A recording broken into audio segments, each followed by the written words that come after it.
কি গতকাল কতগুলো কল দিলাম, ধরো নাই কেন? কোন নাম্বারে কল দিয়েছেন আপনি?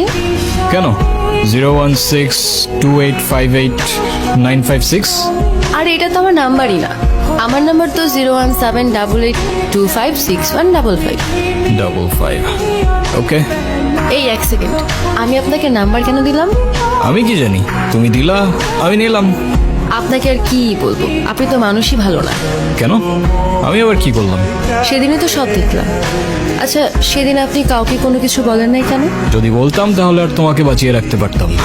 আমার গ্যাং যদি জানতে পারে আমি কারোর জন্য মায়া করেছি কিংবা কাউকে ক্ষমা করেছি, ওরা আমাকে দুর্বল ভাবত। আর ইতিহাস সাক্ষী দুর্বলের সাথে পুরা দুনিয়া বিশ্বাসঘাতকতা করে। আমার এত কিছু বসে দরকার নেই। আপনি এখানে কি করছেন? খেয়াল রাখছি তোমার, যেন আমার গ্যাংয়ের কোনো লোক তোমার ক্ষতি করতে না পারে। ও হ্যালো, আমি আপনার এসব গ্যাং ট্যাংকে ভয়টাই পাই না, ওকে? আর আপনাদের মতো এসব মানুষদের আমার এমনিতেই অপছন্দ।